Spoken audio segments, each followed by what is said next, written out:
In Vers 6, der Bibel sagt, Christus kommt ja zu jener Zeit, als wir der Sünde noch hilflos ausgeliefert waren und er starb für uns, die wir ohne Gott leben.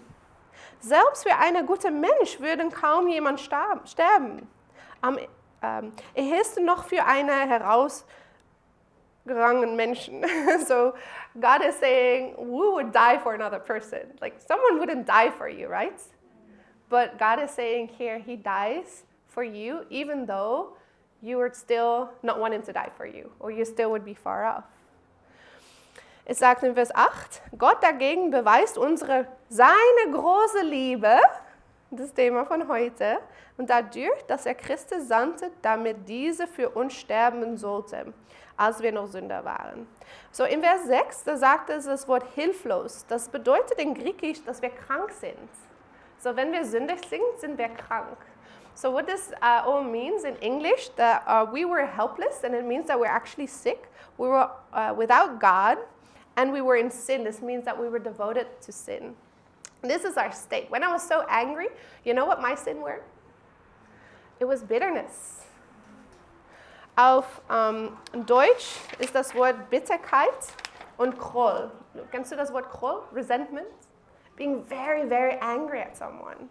Having this heart, and then when something happens, I don't know if you can relate with this feeling of anger. When something happens, you're like a cat. You kind of like want to jump on it. You're like, because you feel this anger in your whole body from that. So whatever small thing happened, you jump on it. Why? Because it's there. And these are, Sünde, like another word for it is like you're just shortcomings. We have shortcomings as women. But only when you can accept your shortcomings, you have to accept it, then you can accept the love. Because without shortcomings, what's the purpose of God? It's like, why do we need God if we don't have shortcomings? Then you don't need God. Because who is Jesus? Jesus is the one that died for sin and wants to forgive you of these sins and wants to take that away. It's kind of like a gift. It's a love letter, honestly. We will read 1 Corinthians 1, verse 18 to 25. 1 Corinthians 1, 18 to 25. And I hope that if you did try the Bible, try it with an open heart, a heart of looking for healing, looking for love, not trying to understand, like trying to study out, I'm studying engineering or I'm studying psychology and I'm trying to, learn something. That's not the Bible. The Bible is a love letter of healing, of wanting to touch your heart and wanting to change you as a person, a changed mind and a changed being, changed soul. 1 Corinthians chapter 1, we'll read verse 18 to 25. And I really needed the brainwash. I don't know about you, but when I had so much things happen to me as a child, I needed a different mindset. Otherwise, I could not be happy in my marriage right now. If I didn't have a brainwash with the Bible, like wash my mind, give me a new thinking, I would have taken every anger, bitterness, resentment, unforgiveness. I would have taken it in. So I'm really grateful that now, with being close to the cross of Jesus, I can let go of things, and kind of my husband does something because men fall short, they're broken-hearted men too. And so when he does something, I'm like, I don't respond like that anymore. I'm going to learn to try to respond like Jesus. It helps. I think it will help our marriage. It's kind of like living by the Bible. If you don't believe in marriages, or true love with a man and a woman, there's hope. It can happen, but both have to live according to the Bible with this as a guideline. And then it is possible. Because you're both like, the Bible says you got to forgive me. And for the husbands, it says you must love your wife. You must figure out what women want. Look in the Bible, then you'll learn what women want. And then the wife is like, yeah, you have to also respect him. Because if you don't respect him, he's going to be like, you step on someone's toes, like really hard. The other day here, we had midweek, and we did a judo midweek, because I have judo in my Vergangenheit, in my past. It was really fun. Should come to our midweeks here. We have women nights every 2 weeks on a Wednesday. But we did judo, and we did a little bit of self-defense, that when you were grabbed from behind, you kind of go first with your foot really hard on someone's toes. You're like, bam, and then you kick back with your arms. You're like, bam, bam, let me go, and then you run. We did some judo throws as well, but we'll leave that for another day. So I think what I'm saying is that when a man gets disrespected, it's like stepping on someone's toes. It's like, ow, it hurts them in the core. So what do we as women, when we want the true love in a good marriage, when we want to live by the Bible, we must also understand that we have to get to know it, It's like apply it. Like, okay, how do men work? What hurts God? How can I get back to, in a good relationship with God? Because today we're not speaking about religion. Like religion causes wars and kills people. No. Religion is cultural and traditional. We're speaking about beziehung, relationship. And relationship takes effort. You don't want to have a boyfriend you never spend time with, right? It's like, okay, yeah, I have a boyfriend. Yeah, I didn't speak to him all day. No, not for only Easter and Christmas. Because that's when people go to church. Only with Easter and Christmas. No, when you have a husband or a boyfriend like that, how would you want to treat God like that? You will feel disrespected. It's not a relationship, and it won't bring you healing. But that's what we want. What do women want? We want the healing. We want to get better. Okay, we were in 1 Corinthians chapter 1, verse 18. I'm going to read it all the way to 25. So when you don't understand German, please read it in English or write it down and you can read it later. It talks about God's wisdom. Ich weiß, wie unsinnig die Botschaft von Kreuz in den Ohren derer klingt, der verloren gehen. Wir haben, die wir gerettet sind, erkennen in dieser Botschaft der Kraft Gottes.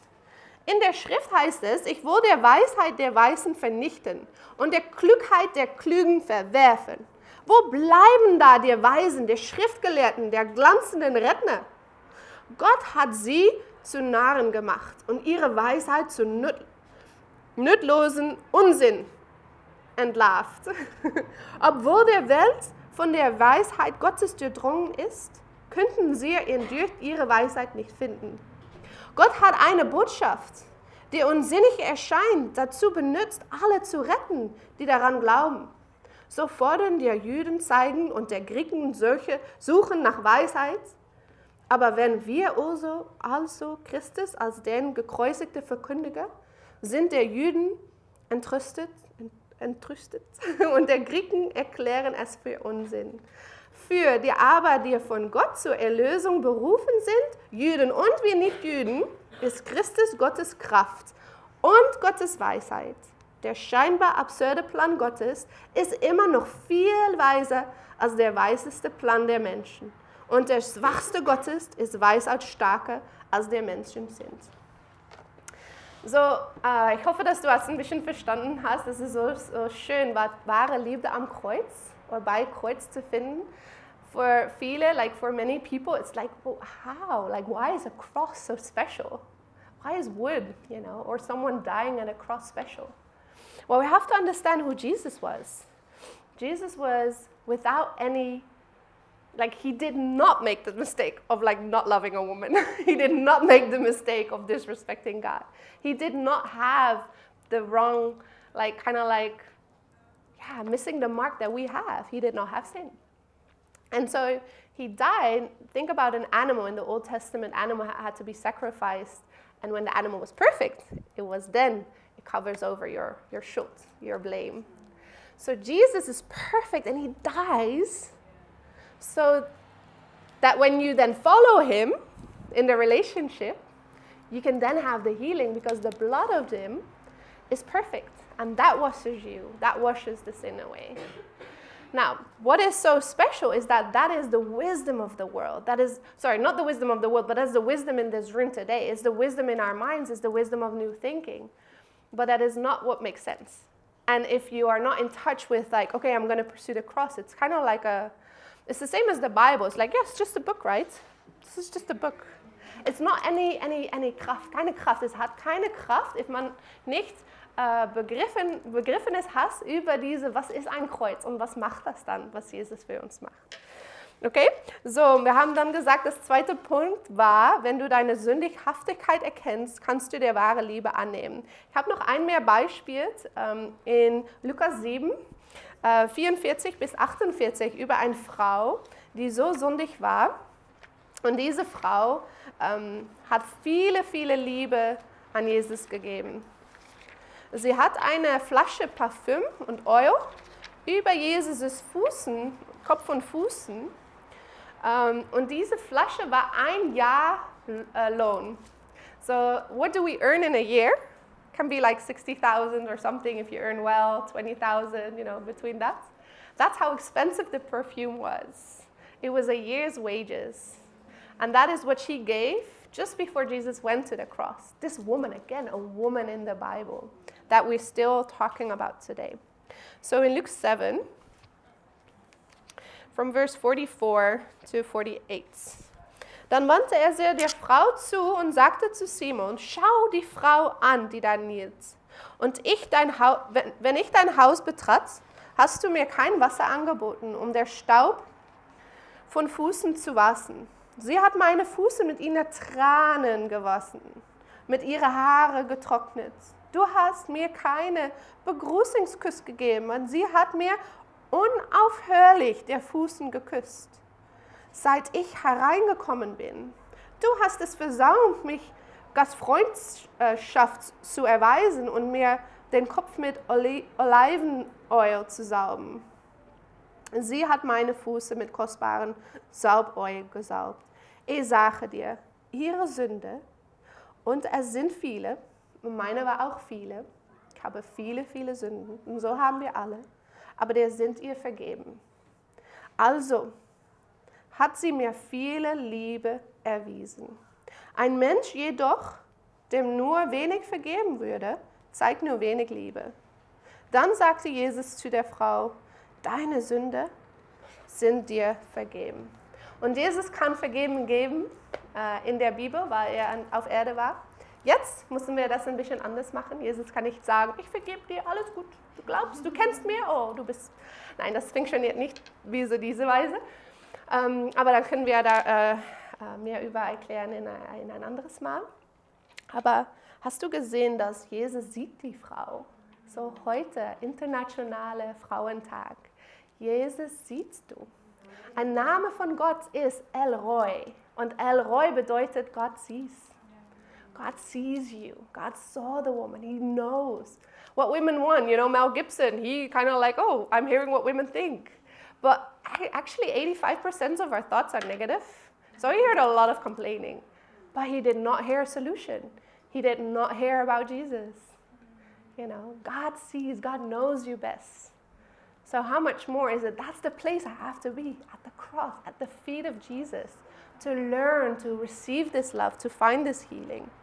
And this is why the practical is really to study out the Bible, to really learn on what it means, what Jesus means with a relationship. Was ist eine Beziehung dann? Wie sieht das aus? Weil wenn ich nicht meine Sünde von Bitterheit und Unvergebenheit, like for my sins of being angry, resentful, and finding it very difficult to go to my future because my past is so much in my head, I could not be at the cross. I could not continue. It's what also Lisa spoke about. When we hold on to what we've been hurt by other brokenhearted, we cannot continue to look for healing because you're so angry.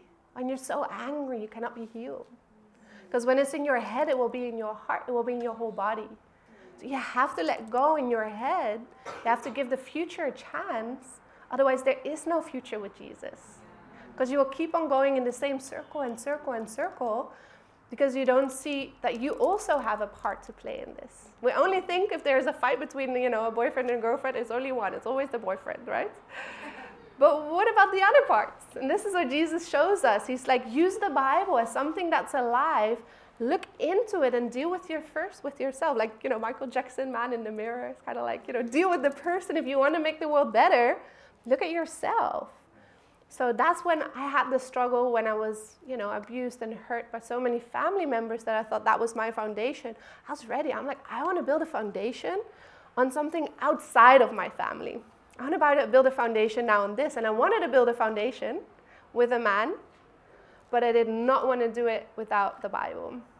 Because if I build a foundation on a man, again, cycle. No, I had those relationships.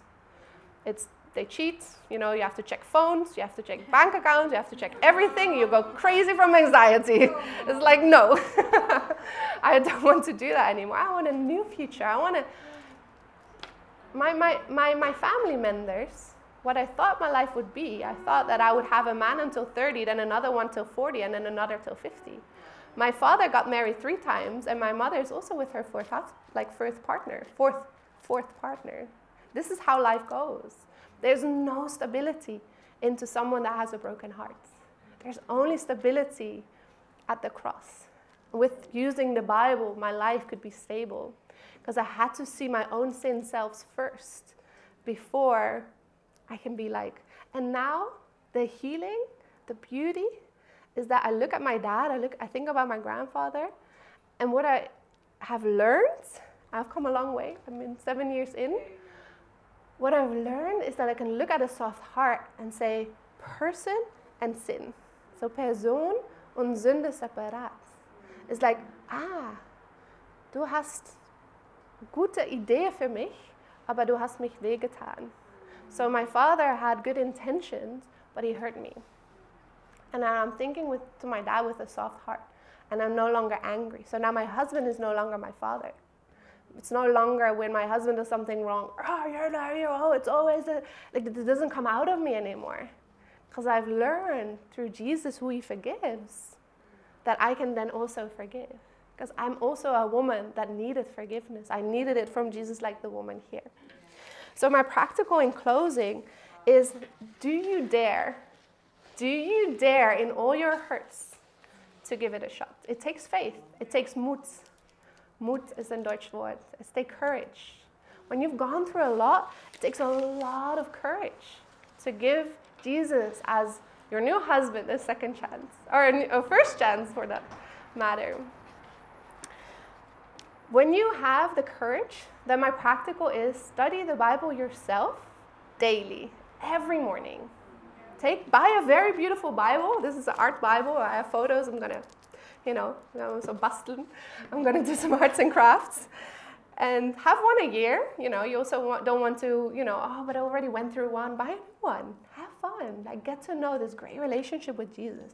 And then when you have the courage and the determination to want this and do it every morning, then text us. We would love to study with you.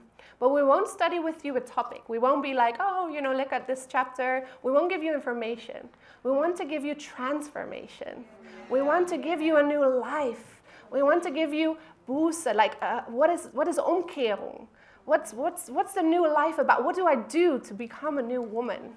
Because on International Women's Day, it's time that women rise up, in our hearts, to fight against LGBTQ. Fight. We gotta fight. LGBTQ says that they want to secretly install certain doctrine into our children. There's so many things that our moral boundaries have been crossed. International Women's Day is about fighting to be close to the cross. And that is our only fight that we need to take. I love you. Thank you for listening. And to God be all the glory.